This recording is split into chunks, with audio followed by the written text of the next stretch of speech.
Jim from Pennsylvania. Welcome to the program, Jim. Been a while, Sam.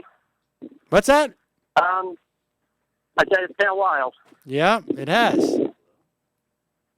I just had a little something I wanted to ask regarding the tragic events that happened in Connecticut last weekend. I've seen a lot of people on the left, like you, have been laying the blame for this at the NRA. And I'm not calling to defend the NRA. I'm not a gun owner myself. But I just wanted to ask this question. You and many of these other progressives who are laying the blame at the NRA voted for a president whose military policies kill thousands, if not tens of thousands of innocents each year. If, going by your logic, the NRA is to blame for all these mass shootings, then technically aren't you Obama voters and the Bush voters before you guilty of the deaths of the innocents in the Middle East? I would expand that to anybody who's paid taxes is also shares in some culpability for this. Because my tax dollars, I didn't vote for George Bush, but my tax dollars went to killing over 100,000 Iraqi civilians by the most conservative estimates possible.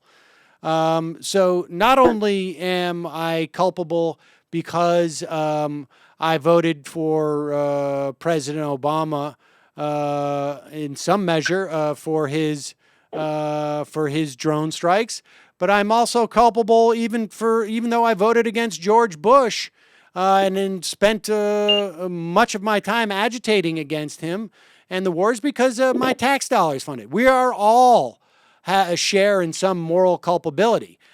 I don't think that the analogy is the same necessarily with the NRA because the NRA promotes a paranoia and promotes an industry that is explicitly that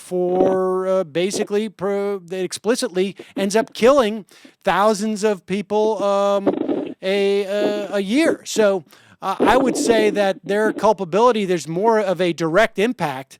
If the NRA was weakened, there is more of a direct impact on the chances of there being as many guns and gun deaths in this country than anything that we're talking about our shared culpability for what this country does in terms of its foreign policy.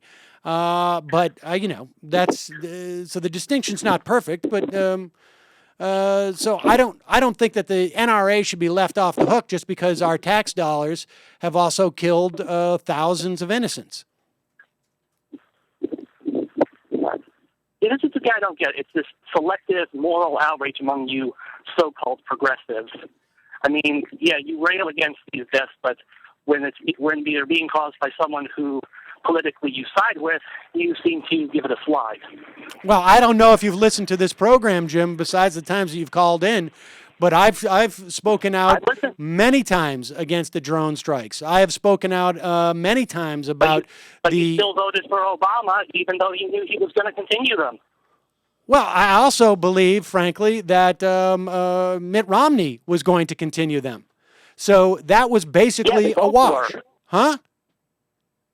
Yeah, they both were, and yet you said you knew there were other options, but yet you No, there weren't other options, Jim. We've had this question. I mean, I don't know. You're a Gary Johnson, Gary Johnson supporter, right? We had this conversation. Are you a Gary Johnson? Every time it shows me that You're a Gary Johnson supporter, is that right? Yes. Okay. What's Gary Johnson's perspective on the NRA? Gary Johnson's perspective on the NRA? That's correct. If you don't, I don't know his perspective on the NRA. I know Yeah, you haven't done your digging well enough. Have a criminal record, then you should be allowed to own a gun. All right. Well, all right. I mean, so do you share in that as well? Did you vote for Gary Johnson? Yes, I did. All right. So do you feel that you're responsible for what happened in Connecticut? I don't. But do you? No. Sort of breaks down that analogy, doesn't it, a little bit?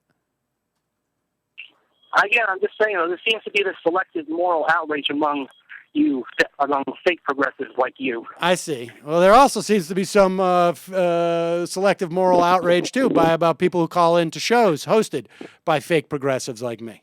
But I appreciate the phone call, Jim. All right, talk to you soon. Whatever, tool. All right.